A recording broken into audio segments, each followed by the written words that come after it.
Muy buenas tardes, mis queridos hermanos y amigos. Es un placer estar con ustedes nuevamente a través de los diferentes medios de comunicación. Gracias por haber sintonizado la programación de hoy. Hoy tenemos un estudio supremamente importante que básicamente es una continuación del tema de ayer. Nuestro tema de hoy lleva como título La crisis que nos espera. Antes de comenzar, queremos tener una oración y luego después de eso vamos a repasar lo de ayer en preparación para material nuevo. Oremos. Padre Celestial, gracias te damos nuevamente por el privilegio de abrir tu santo libro. Abre mentes y corazones también por medio de tu Espíritu Santo. Quita cualquier obstáculo del corazón que pueda impedir que aceptemos tu mensaje.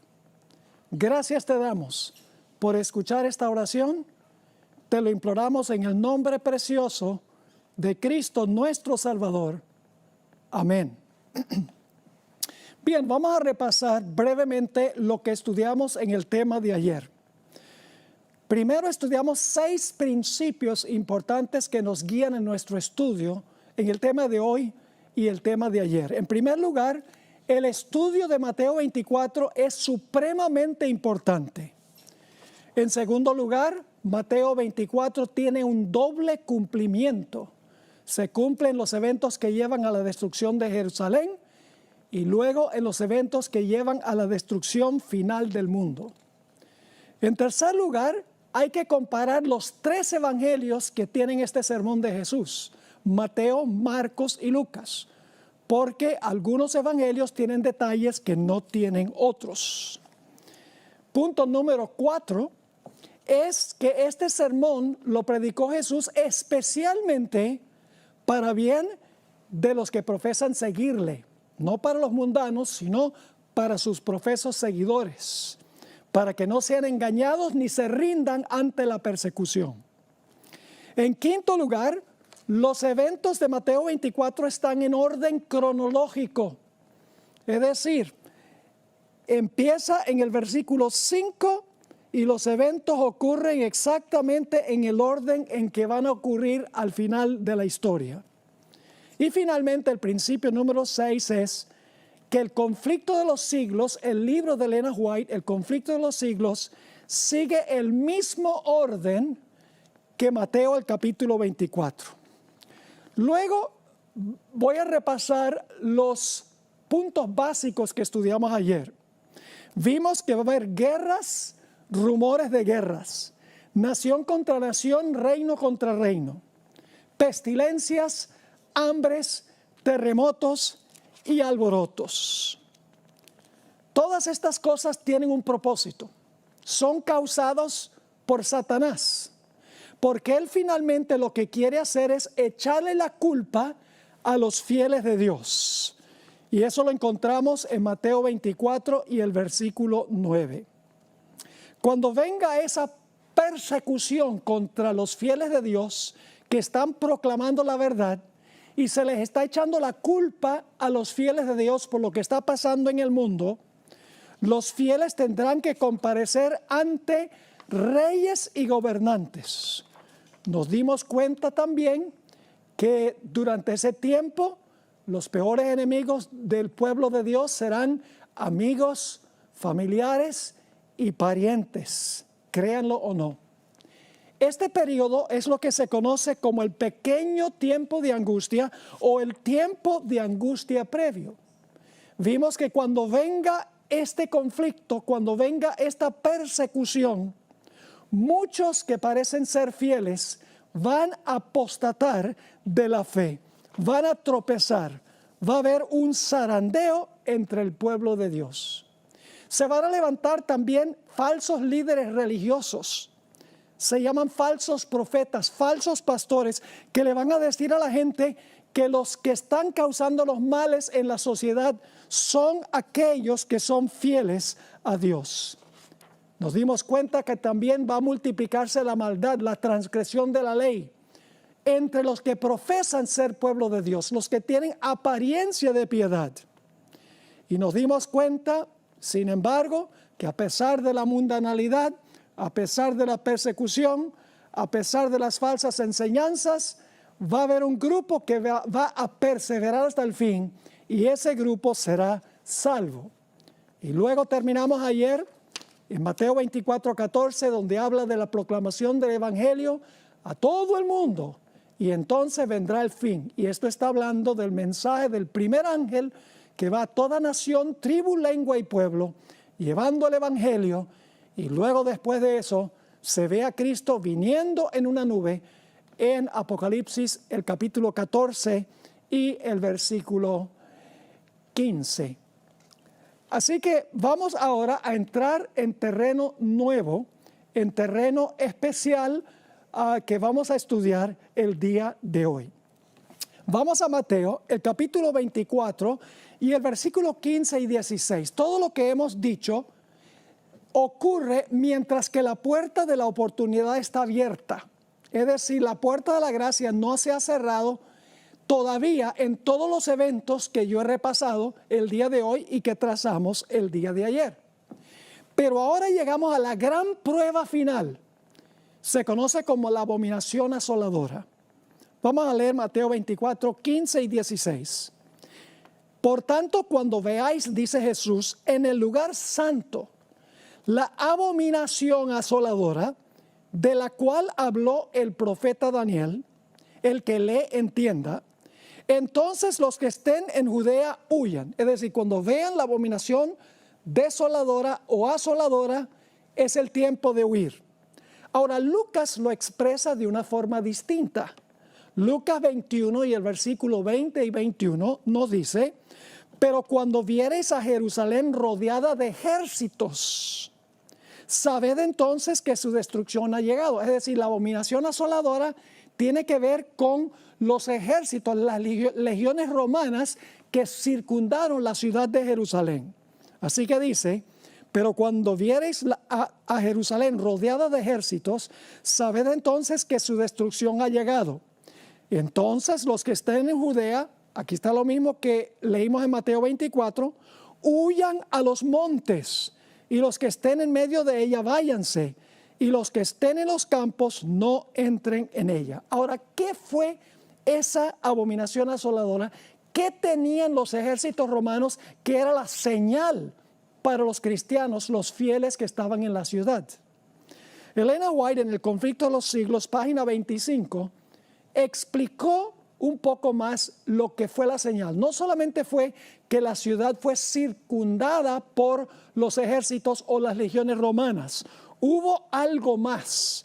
Dice en El conflicto de los siglos, página 25, tan pronto como los estandartes idólatras, no solo son los ejércitos, los estandartes idólatras del ejército romano fuesen clavados en el suelo sagrado, que se extendía varios estadios más allá de los muros, los creyentes en Cristo debían huir a un lugar seguro.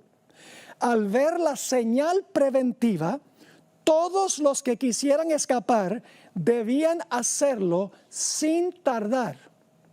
Es decir, la señal era cuando los soldados romanos tomaban sus estandartes y los clavaban en el suelo. Ahora necesitamos saber algo sobre los estandartes romanos. Los estandartes de los romanos tenían un águila con las alas extendidas, con la cara del águila mirando hacia la derecha. En las garras el águila tenía flechas y alrededor del águila se encontraba una guirnalda circular dorada que representaba al dios Sol Mitra.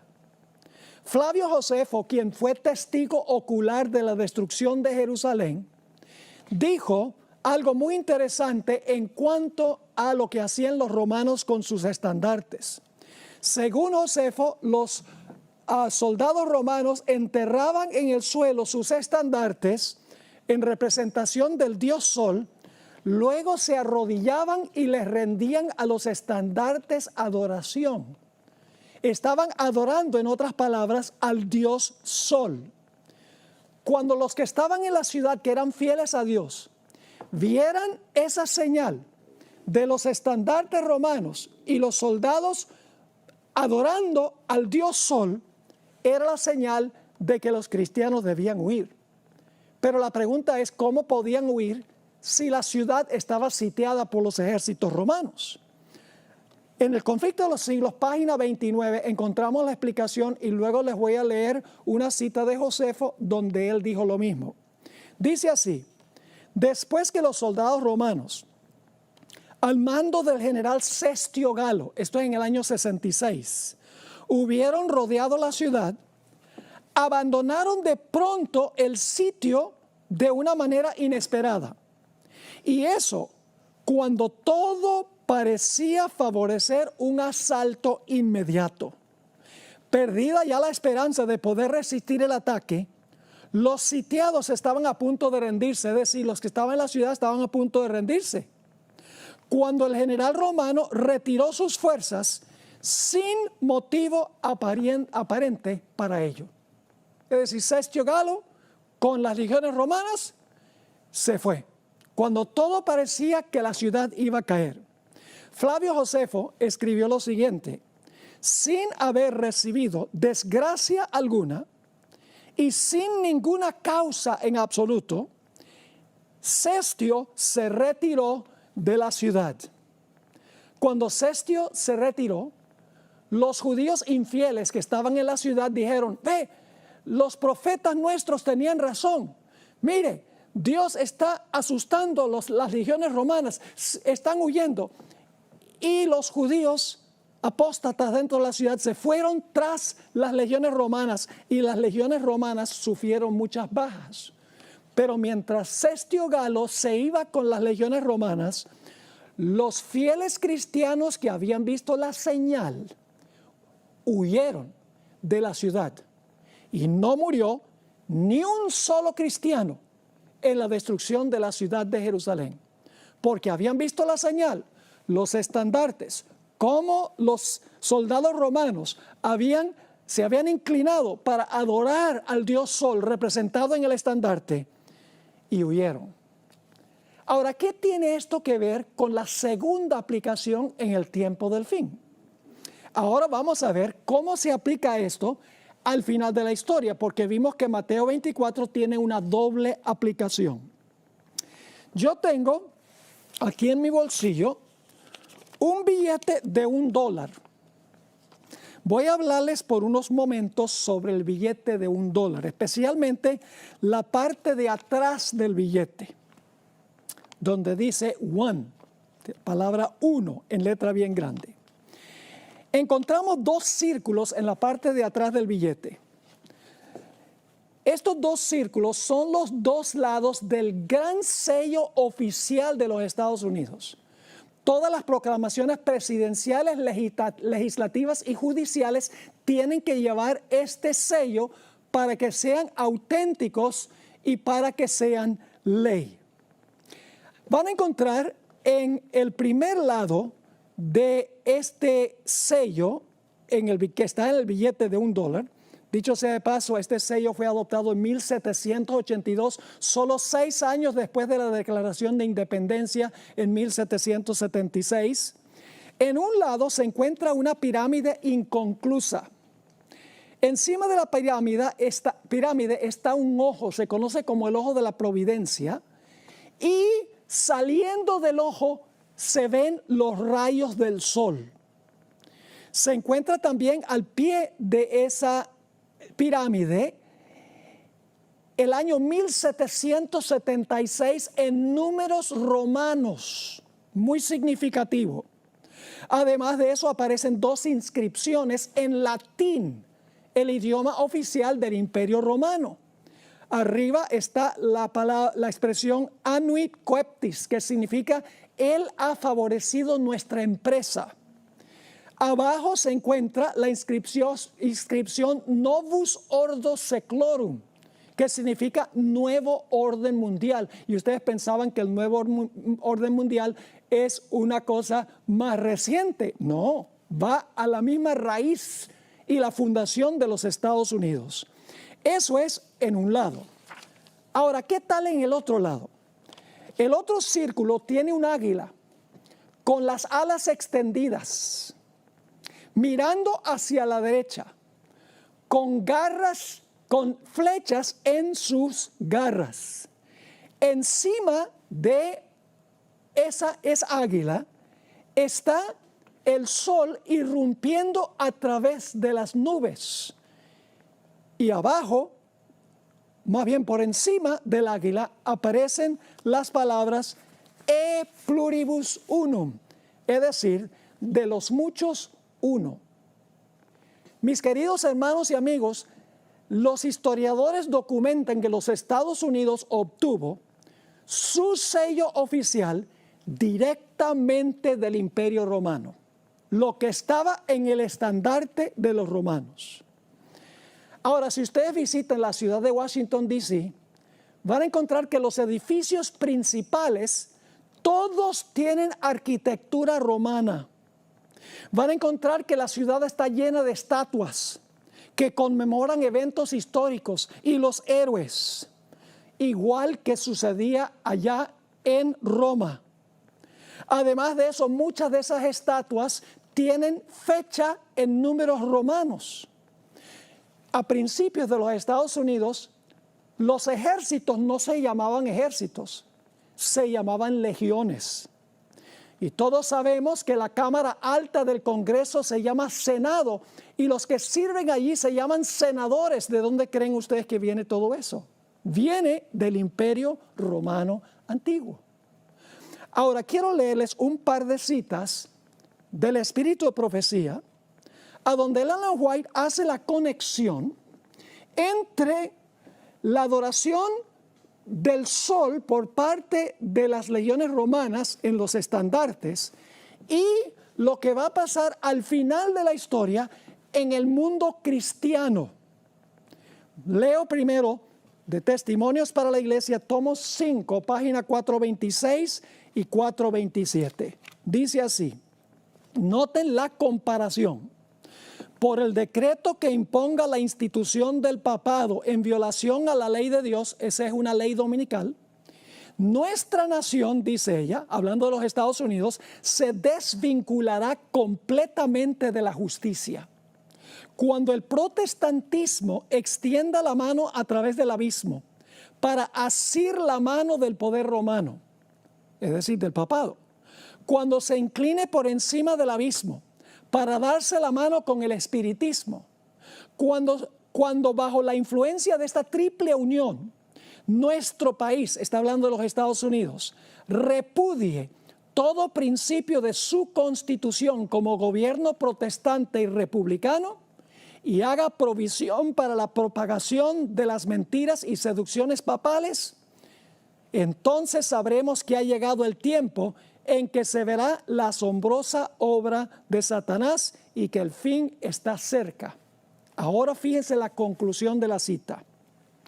Así como el acercamiento de los ejércitos romanos fue para los discípulos una señal de la inminente destrucción de Jerusalén, esta apostasía, está hablando de la apostasía con respecto al domingo, esta apostasía podrá ser para nosotros una señal de que se llegó al límite de la tolerancia de Dios, de que nuestra nación, está hablando de los Estados Unidos, nuestra nación colmó la medida de su iniquidad y de que el ángel de la misericordia está por emprender el vuelo para nunca volver. Es decir, la abominación asoladora es la última señal antes de cerrarse la puerta de la gracia. Sigue diciendo, los hijos de Dios se verán entonces sumidos en aquellas escenas de aflicción y angustia de Jacob. En otra cita en el mismo libro, tomo 5 de los Testimonios, página 439, Ellen White escribió: no es ahora tiempo para que el pueblo de Dios fije sus afectos o se haga tesoros en el mundo. No está lejano el tiempo en que, como los primeros discípulos, seremos obligados a buscar refugio en lugares desolados y solitarios. Y ahora fíjense la comparación. Así como el sitio de Jerusalén por los ejércitos romanos fue la señal para que huyesen los cristianos de Judea, Asimismo, la asunción de poder por parte de nuestra nación, es decir, los Estados Unidos, con el decreto que imponga el día de descanso papal, será para nosotros una amonestación. Y luego viene la huida. Entonces será tiempo de abandonar las grandes ciudades y prepararnos para abandonar las menores en busca de hogares retraídos en lugares apartados entre las montañas. Todavía no se ha levantado en los Estados Unidos esta señal, pero la pandemia ha llevado a ministros protestantes y a sacerdotes católicos a abogar por una ley dominical para darle un descanso al medio ambiente y resolver el problema del cambio climático, para darle descanso a la familia, a los pobres y a los trabajadores. Tengo montones de artículos escritos en revistas y también escritos en libros donde están abogando por un día de descanso para bien del medio ambiente, la familia, los pobres y los trabajadores. Inclusive, el Papa Francisco ha abogado en favor de una ley dominical también por estas causas. Un ministro protestante, les doy un ejemplo, predicó un sermón titulado ¿Por qué Dios nos quitó el domingo? Porque aquí las iglesias no se pueden reunir por el asunto de la pandemia. Es decir, este pastor dice, Dios nos quitó el domingo, el derecho de ir a la iglesia el domingo, porque nosotros no hemos estado guardando el domingo como debe ser. Pero mis queridos amigos, la Biblia nos dice que las cosas van a ir de mal en peor. Eso lo estudiamos ayer. Y cuando ya el mundo se vea en un callejón sin salida, se va a establecer una ley dominical, porque se va a decir, estos desastres están viniendo porque no hemos guardado el santo día de reposo, el domingo, que no es santo, ni debe ser día de reposo. Es el primer día de la semana, un día de trabajo según la Biblia. Ahora, déjeme explicar. Hay miles de personas en todas las iglesias que aman al Señor y les sirven de todo corazón, que desconocen lo que yo estoy presentando acá. A nosotros nos incumbe saber esto, aun cuando nosotros digamos, no puede ser, esto no puede ser, si pertenecen a una iglesia a donde se observa el domingo. Yo sencillamente les digo lo que dijo Jesús a sus discípulos, se los he dicho antes, para que cuando venga, crean. Ahora, en la Biblia, la idolatría se identifica como la abominación. Noten, por ejemplo, Deuteronomio 7, 25 y 26. Deuteronomio 7, 25 y 26. Aquí Dios está hablando al pueblo de Israel. Las esculturas de sus dioses, es decir, de los paganos, quemarás en el fuego. No codiciarás plata ni oro de ellas para tomarlo para ti, para que no tropieces en ello. Pues es abominación a Jehová tu Dios. Los ídolos de los paganos eran abominación. Y no traerás cosa abominable a tu casa, para que no seas anatema. Del todo la aborrecerás y la abominarás, porque es anatema. Ahora escuchen bien. En la época de Constantino, en el siglo IV, la iglesia adoptó los objetos de culto de los paganos. Los paganos paganizaron a la iglesia, más bien que la iglesia cristianizara a los paganos. Entre ellos, entre los objetos que la iglesia adoptó de los paganos, está una estatua del dios Júpiter. Se encuentra hoy en la Basílica de San Pedro. La gente pasa por allí, yo creo que ahora no, porque ya se le está acabando el dedo gordo de un pie de tantos besos que le han dado, pero la gente venera esa estatua de Júpiter y dicen, ya no es de Júpiter, es del apóstol San Pedro. Ahora escuchen lo que voy a decir. La iglesia también adoptó el día domingo, el día del sol, como el día de descanso. No hay diferencia entre venerar los objetos de los paganos y venerar el día de los paganos. Por esto repetidas veces Elena White se refirió a la observancia del día del sol como idolatría o como una abominación. Ahora, alguien podría decir, pastor, no es lo mismo adorar al sol que adorar en el día del sol. Bueno, déjeme formularle algunas preguntas. Yo pregunto, ¿por qué hizo Dios el sol? Yo pregunto, ¿el sol es un objeto de culto? No, el sol es un objeto secular. Ahora, ¿qué pasa si nosotros convertimos al sol en un objeto de culto? ¿Eso se llama qué? Idolatría. Ahora yo pregunto, ¿quién hizo el domingo? Dios hizo el domingo. ¿Lo hizo para la adoración? No. ¿Qué pasa si nosotros lo convertimos en un día de adoración si Dios no lo hizo un día de adoración? Es idolatría. No importa que nosotros veneremos a un objeto como el sol, como objeto de adoración, o un día que Dios no estableció para la adoración. El principio es el mismo, es idolatría. Permítame leerles algunas citas del Espíritu Profecía donde la hermana White dice que la observancia del día del sol, que llamamos domingo, es idolatría. En Testimonios para la Iglesia, página 170, ella escribió, se requerirá gran cuidado y sabiduría en la presentación de la verdad del sábado. Se necesitará una gran medida de la gracia y el poder de Dios para derribar el ídolo que se ha erigido en forma de un falso sábado. Es decir, el domingo es un ídolo que se ha erigido en la forma de un falso sábado. Aquí hay otra cita. Satanás ha llevado cautivo al mundo. Ha introducido un sábado ídolo, dándole aparentemente gran importancia.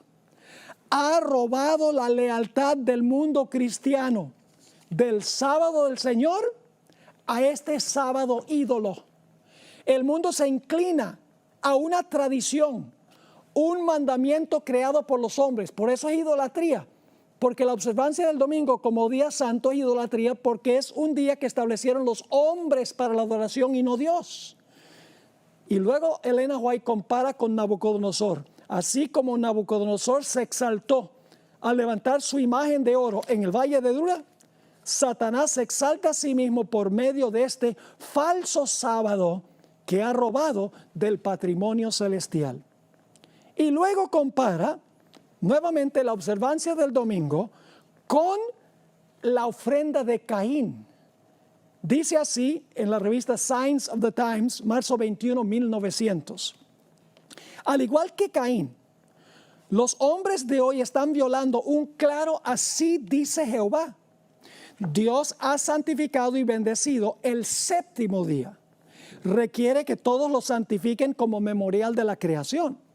Sin embargo, el archiengañador ha inspirado a los hombres para que levanten un día de reposo rival que Dios considera igual que la ofrenda de Caín. Así como Caín, aquellos que adoran este ídolo se ofenden porque el pueblo escogido de Dios prefiere guardar el día que Dios ha especificado en su ley, más bien que un día de reposo de creación humana. Procuran obligar a sus semejantes a adorar este ídolo. Fíjense, esta vez llama el domingo el ídolo, porque los seres humanos han creado este día como un día de adoración. Por eso es un ídolo. No importa que es un día o un objeto, igual, idolatría. Y luego habla otra vez de Nabucodonosor. Así hizo Nabucodonosor cuando colocó su imagen de oro en el valle de Dura. Y en su soberbia exaltación propia, procuró obligar a todos que se inclinaran ante ella. Así como Caín echó a un lado el santo mandamiento de Dios y ofreció un sacrificio de su propia elección, los hombres han echado a un lado el santo sábado y han exaltado un día que ellos han creado. Y así como Caín se llenó de amargura contra Abel, ellos se llenan de amargura contra aquellos que por su observancia del sábado hacen ver mal la adoración de un día que carece de un mandato divino. Aquí hay otra, la Review and Herald, diciembre 20, 1898. Escribió Elena White: Pero este día, tan universalmente exaltado, hablando del domingo, es un sábado espurio, un día común de trabajo. Sí, porque Dios dijo, 6 días trabajarás y el séptimo es el día de reposo. Sigue escribiendo, se acepta en lugar del día que Dios bendijo y santificó. Pero el seguro resultado de este curso de acción se deja ver en el castigo que recayó sobre Nadab y Abiú, los hijos de Aarón. Para los que desconocen esta historia, Dios le había dicho a los sacerdotes que cuando ofrecieran fuego con el incienso, sacaran el fuego del altar del sacrificio, porque ese fuego era santo, Dios lo había llovido sobre el altar. Pero Nadab y Abiú, bajo la influencia del vino, estaban un poco entumecidos mentalmente, llevaron otro fuego extraño. Y la Biblia nos dice que salió la gloria de Jehová del santuario y destruyó a Nadab y Abiú, los hijos de Aarón, porque le ofrecieron a Dios algo secular como si fuera santo. ¿Cómo se siente Dios cuando el mundo cristiano le ofrece a Dios un día secular como el domingo, el primer día de trabajo, y se lo ofrece a Dios como si fuera santo? Encontramos otra cita en la Carta 90, 1897. El mundo protestante ha levantado un sábado ídolo y lo ha colocado en el lugar a donde debe estar el sábado de Dios. Y así están andando en los pasos del papado. Otra cita en el libro La fe por la cual vivo. La observancia del domingo no es aún la marca de la bestia. Y no lo será hasta que se emita el decreto que obligue a los seres humanos a adorar este sábado ídolo. Ahora, déjeme leer una última cita. Voy a pasar por alto la siguiente cita y voy a leer la última cita que se encuentra en un documento que se llama Manuscript Releases, tomo 19, página 244. Entre los cristianos profesos hay idólatras, hombres y mujeres que no llevan el sello de Dios. Muchos han subvertido a la fe cristiana, convirtiéndola en idolatría, porque le dan a una institución de creación humana la gloria y el honor que Dios requiere para su día de sábado, y obligando a otros a adorar este ídolo. Dios visitará a los tales con juicios retributivos, que derramará sin mezcla de misericordia sobre los inconversos que aborrecen la ley de Dios. Mis hermanos y hermanas, Dios ha dado una señal de que Él es el verdadero Dios, el Dios que nos santifica. Ezequiel, el capítulo 20 y el versículo 12 y el versículo 20 nos dice cuál es la señal de Dios, de que Él es el verdadero Dios. Dice en el versículo 12, aquí está hablando Dios: les di también mis sábados para que fuesen por señal entre mí y ellos, para que supiesen que yo soy Jehová que los santifico. Y el versículo 20, y santificad mis sábados, no el sábado de los judíos. Dios dice, santificad mis sábados, y sean otra vez por señal entre mí y vosotros, para que sepáis que yo soy Jehová, vuestro Dios. Ahora escuchen bien. Si la marca o la señal del verdadero Dios es el sábado, el séptimo día, entonces la marca o la señal de la bestia tiene que ser otro día rival. Tiene que ser otro día de la semana creado por los hombres como día de adoración. Ahora permítame mencionar algo que no lo digo con la intención de ofender a nadie. Indudablemente hay personas que son católicas y protestantes que están observando esta presentación. No estoy criticándole a usted personalmente. Estamos hablando de posiciones que tienen iglesias y los líderes religiosos en esas iglesias. ¿De dónde vino la observancia del domingo? ¿Y por qué los protestantes guardan el domingo? Vamos a ver lo que dice la Iglesia Católica en cuanto al domingo. La Iglesia Católica dice, nosotros cambiamos el día. Inclusive dice, no hay autoridad bíblica para hacerlo, pero la iglesia lo hizo. Voy a leerles algunas citas ahora de autores católicos. Noten la primera cita. Estos son líderes de la Iglesia Católica. Fue por la autoridad de Jesucristo que la Iglesia Católica transfirió este reposo al domingo para conmemorar la resurrección de nuestro Señor. Ahora escuchen bien. De modo que cuando los protestantes guardan el domingo, aun cuando no quieran admitirlo, le están rindiendo homenaje a la autoridad de la Iglesia Católica. Es decir, los protestantes no guardan el domingo porque la Biblia dice guarda el domingo. Lo están guardando porque la Iglesia romana introdujo el domingo. Por más de 1000 años la Iglesia guardó el domingo. Los protestantes no pudieron zafarse de la observancia del domingo. Aquí está otra cita. Una palabra en cuanto al domingo. Esta cita viene de un libro que se llama El Catecismo Sencillamente Explicado. Una palabra en cuanto al domingo. Dios dijo, acuérdate de santificar el día sábado. El día de reposo era el sábado, no el domingo, dice este escritor católico. ¿Por qué entonces santificamos el domingo en vez del sábado? Ahora escuchen la respuesta. La Iglesia alteró la observancia del sábado a la observancia del domingo. Los protestantes que profesan regirse por la Biblia y la Biblia sola, y que no creen nada al menos que esté en la Biblia, deben estar medio perplejos al observar el domingo cuando dijo Dios distintamente, santificarás el sábado. La palabra domingo no aparece en ninguna parte de la Biblia y por lo tanto los protestantes están obedeciendo la autoridad de la Iglesia Católica. Ahora viene la cita más importante de todas. Escrita por John O'Brien, quien por muchos años enseñó en la Universidad de Notre Dame, aquí en los Estados Unidos, escribió un libro muy famoso, La Fe de Millones, y escribió lo siguiente. Siendo que el sábado y no el domingo se especifica en la Biblia, ¿no es curioso que los que no son católicos y quienes profesan tomar su religión directamente de la Biblia y no de la iglesia, observen el domingo en lugar del sábado? Sí, claro que son inconsistentes, pero este cambio se hizo unos 15 siglos antes que naciera el protestantismo, y para ese tiempo la costumbre se observaba ya universalmente. Los protestantes han continuado la costumbre, aun cuando se basa en la autoridad de la Iglesia Católica y no sobre un texto explícito de la Biblia.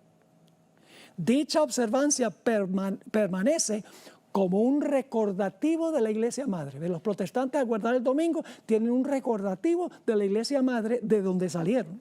Así que dice, dicha observancia permanece como un recordativo de la Iglesia Madre, de donde se separaron las sectas no católicas. Es como un niño que se fuga de casa, pero aún lleva consigo en el bolsillo una foto de su madre o una trenza de su cabello. Y por eso la Biblia dice que las sectas protestantes volverán a la madre antes que lleguemos al final de la historia. Una cita más, esta es extraordinaria. La Santa Iglesia Católica fue la que cambió el día de reposo del sábado al domingo, primer día de la semana. Y no solo obligó a todos a guardar el domingo, sino que urgió a todos a que trabajaran el séptimo día a riesgo de un anatema. Los protestantes profesan reverenciar la Biblia, más sin embargo, por su acto solemne de guardar el domingo, reconocen el poder de la Iglesia Católica. La Biblia dice, acuérdate del sábado para santificarlo. Pero la Iglesia Católica dice, no, guarda el primer día de la semana. Y he aquí, todo el mundo civilizado se inclina en obediente reverencia al mandato de la Santa Iglesia Católica. Citas muy dicientes. Ahora, el sábado y el domingo son dos días opuestos. El sábado es el séptimo y el domingo es el primero. Una gran separación entre los dos. Dicho sea de paso, saben ustedes que generalmente la falsificación de algo viene después de lo genuino, en tiempo. Y ustedes dicen, ¿qué tiene eso que ver con lo que estamos hablando? Les explico. ¿Cuál fue el día que estableció Dios originalmente antes del pecado como día de reposo? En Génesis el capítulo 2 dice que Dios santificó y bendijo el sábado. Yo pregunto, ¿creen ustedes que más adelante en la historia Satanás va a implementar un día rival a ese? ¿Cómo no? Y fíjense que la falsificación viene generalmente en el tiempo después de lo genuino. Les doy un ejemplo. Supongamos que hay un billete, que hacen los falsificados, que hace el gobierno, un billete de $5, digamos. ¿Qué hacen los falsificadores? Pues los falsificadores, ellos hacen un billete muy parecido de $5 para tratar de engañar a la gente para que crean que es genuino. El falso viene después del genuino. Pero no sucede que los falsificadores dicen, hagamos un billete falso de $1,000 y que el gobierno diga, hagamos uno genuino. No, porque la falsificación viene después de lo genuino. Y la Biblia dice que el día original de Dios es el Santo Sábado. El conflicto final es más profundo que un conflicto sobre días. En realidad, es una prueba de qué autoridad una persona acepta. Si yo guardo el sábado, estoy confesando que obedezco la autoridad de Dios, quien estableció el sábado. Si observo el domingo, estoy diciendo que acepto la autoridad del sistema que dice haber establecido el domingo como día de reposo. Detrás de los días está, ¿cuál autoridad acepto yo? ¿La del Creador y su sábado o la del papado y el domingo, día establecido por los seres humanos? Así que la abominación asoladora, al final de la historia, es cuando se imponga el día del sol, que será la gran prueba final para el mundo. Cuando se vea esa señal, se va a dividir el mundo en dos grupos, como sucedió con Jerusalén con los estandartes romanos. Los apóstatas quedaron y los fieles salieron. De la misma manera, al final de la historia, los apóstatas van a quedar y los fieles van a salir de Babilonia, como dice en Apocalipsis el capítulo 14 y también el capítulo 18. Ahora, después que la abominación asoladora, el día de reposo, el conflicto sobre el día de reposo, haya dividido a la raza humana en dos grupos, entonces el pueblo de Dios tendrá que huir, porque sufrirán gran oposición. Vamos a anotar Mateo 24 y el versículo 16 al 19. Mateo 24, 16 al 19, donde habla de la huida después que se ve la señal.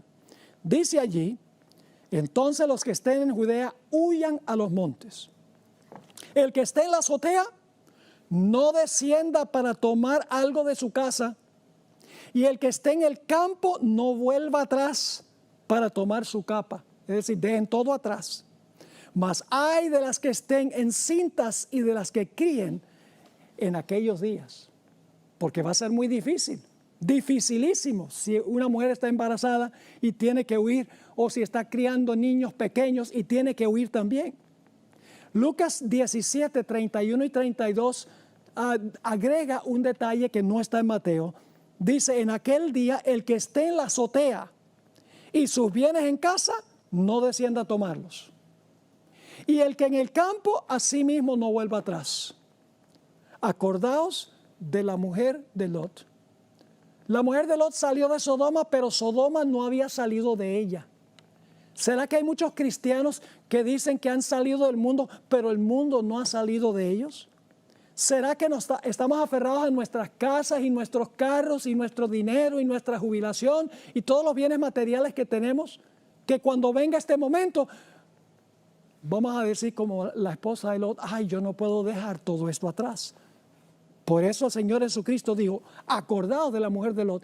Y ahora quiero que noten un detalle muy interesante en el versículo 20 de Mateo 24, porque leímos los versículos 16 al 19, donde dice, los que están en Judea huyan, no vuelvan a tomar nada de su casa, acuérdense de la mujer de Lot, y fíjense que todos los que van a huir guardarán el sábado, porque dice en Mateo 24, 20, Jesús a sus fieles, orad pues, que vuestra huida no sea en invierno ni en sábado.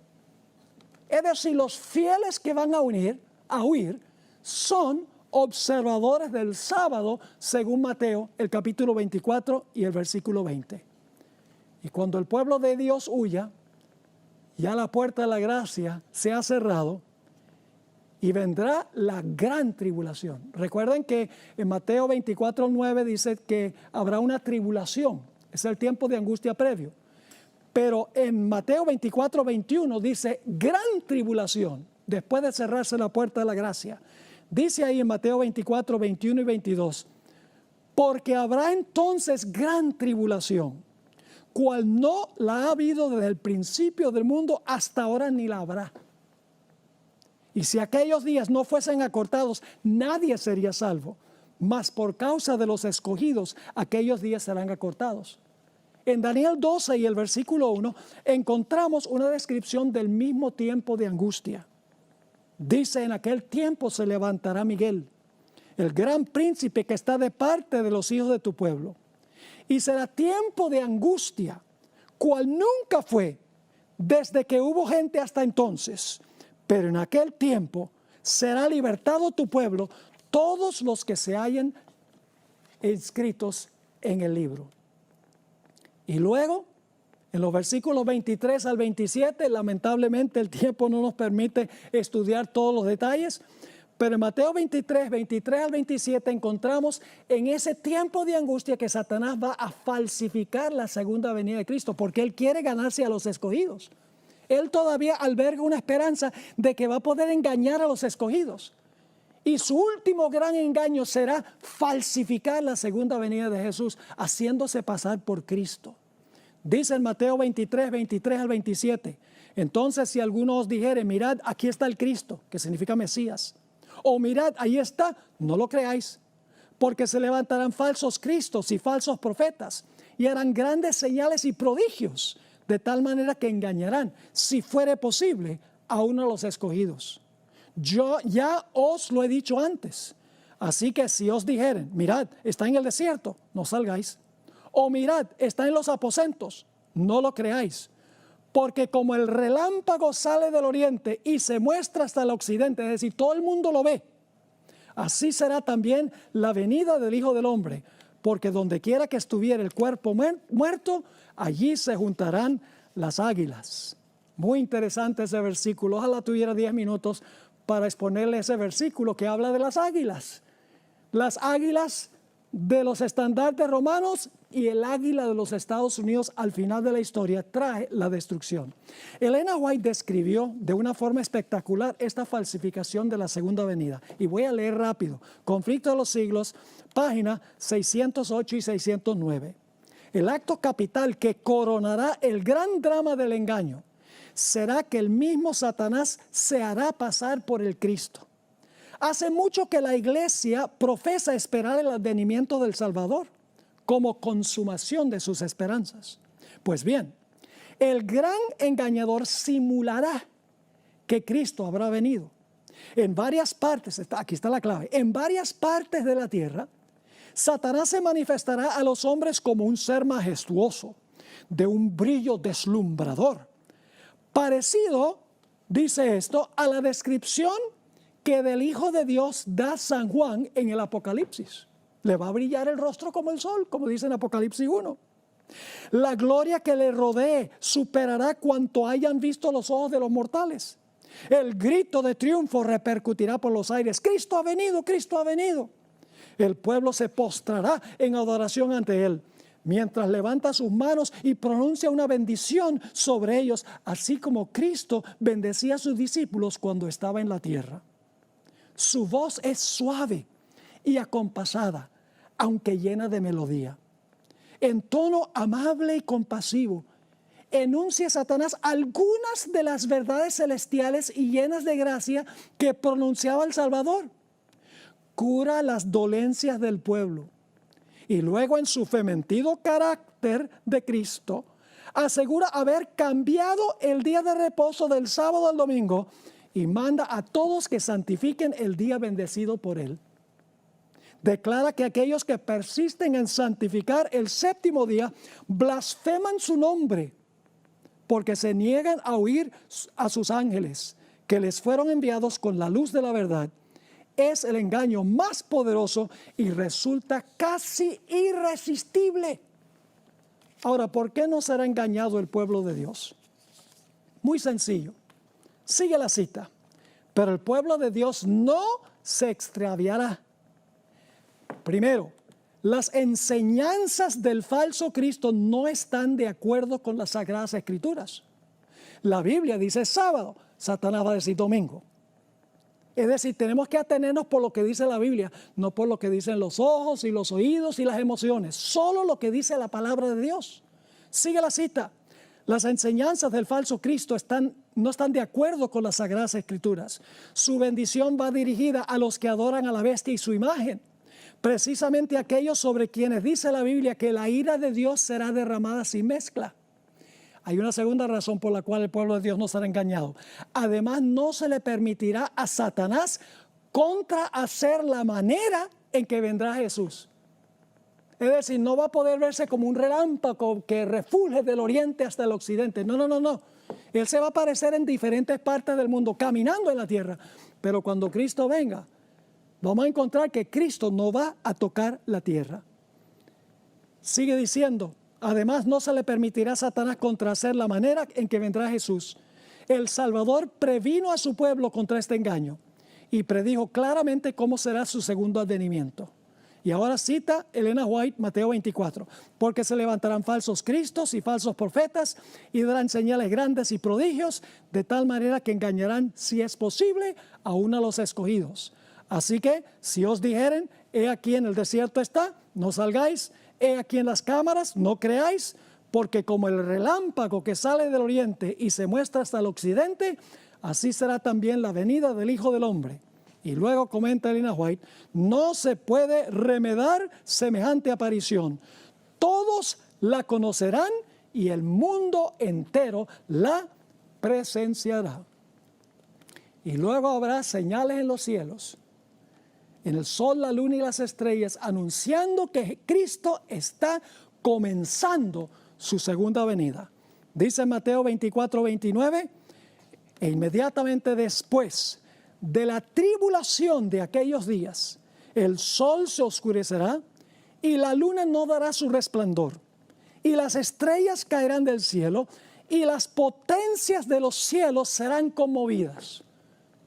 ¿Qué son las potencias de los cielos que van a ser conmovidas?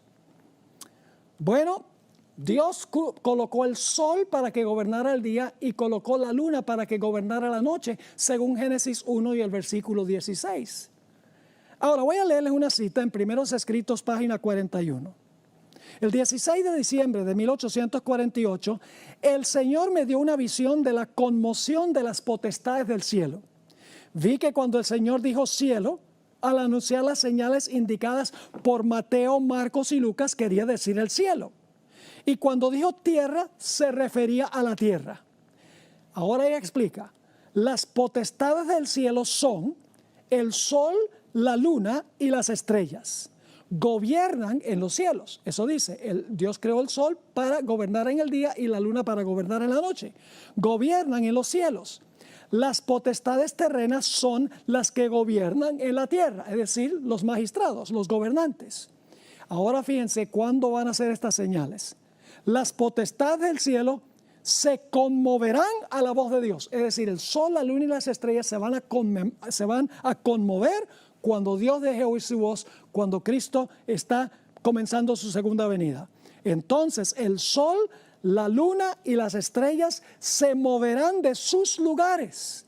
No dejarán de existir, sino que serán sacudidos por la voz de Dios. Y entonces se verá la señal del Hijo del Hombre en el cielo. Dice en el versículo 30 de Mateo 24, entonces aparecerá la señal del Hijo del Hombre en el cielo.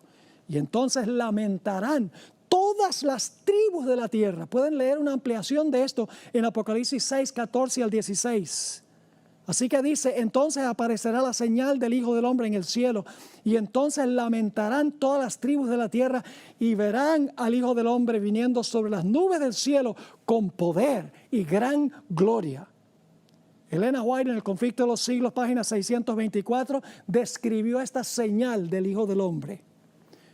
Dice allí, pronto aparece en el oriente una pequeña nube negra, de un tamaño como la mitad de la palma de la mano. Es la nube que envuelve al Salvador y que a la distancia parece rodeada de oscuridad. El pueblo de Dios sabe que es la señal del Hijo del Hombre. En silencio solemne la contemplan mientras va acercándose a la tierra, volviéndose más luminosa y más gloriosa hasta convertirse en una gran nube blanca, cuya base es como fuego consumidor, y sobre ella el arco iris del pacto. Jesús marcha al frente como un gran conquistador. Así que empieza una nubecilla pequeña en el cielo, en el oriente, que se va acercando y se torna una nube blanca, que en realidad son los ángeles que acompañan a Jesús. Y luego Jesús va a mandar a los ángeles para que recojan a los fieles. Para, en primer lugar, la resurrección de los justos, para unirse con los santos que están vivos, para luego entonces ser arrebatados en las nubes al cielo. Dice en Mateo 24:31, y enviará a sus ángeles. Noten que Jesús no llega a la tierra a buscar a sus escogidos. No. Él va a estar en el cielo, dice, enviará a sus ángeles con gran voz de trompeta y juntarán a sus escogidos de los cuatro vientos, es decir, de los cuatro ángulos de la tierra, de todo el globo, desde un extremo del cielo hasta el otro. Primera de Tesalonicenses 4:15 al 17 describe este momento glorioso, el clímax de Mateo 24. Dice allí, por lo cual os decimos esto en palabra del Señor, que nosotros que vivimos, que habremos quedado hasta la venida del Señor, no precederemos a los que durmieron. Porque el Señor mismo con voz de mando, con voz de arcángel y con trompeta de Dios descenderá del cielo. Y los muertos en Cristo resucitarán primero. Luego nosotros los que vivimos, los que hayamos quedado, es decir, va a haber dos grupos, los que mueren y van a resucitar y los que están vivos hasta que Jesús venga. Dice, luego nosotros los que vivimos, los que hayamos quedado, seremos arrebatados juntamente con ellos en las nubes para recibir al Señor en el aire y así estaremos siempre con el Señor. Noten que Jesús no toca la tierra. Dice, seremos arrebatados con ellos en las nubes para encontrarnos con el Señor en el aire. Por eso los fieles no serán engañados por la falsificación de la segunda venida de Cristo. Así que la pregunta clave es, ¿en cuál grupo vas a estar tú? ¿Estás dispuesta de entregarlo todo para ser fiel a Jesús? Para decir, cuando veas a Jesús, la señal del Hijo del Hombre, he aquí, este es nuestro Dios, le hemos esperado y Él nos salvará. ¿O vas a estar entre ese grupo que va a clamar que las rocas caigan sobre ellos y se van a esconder en las cuevas de la tierra para no ver el rostro de Jesús? Yo oro a Dios que hagas la elección correcta en este asunto.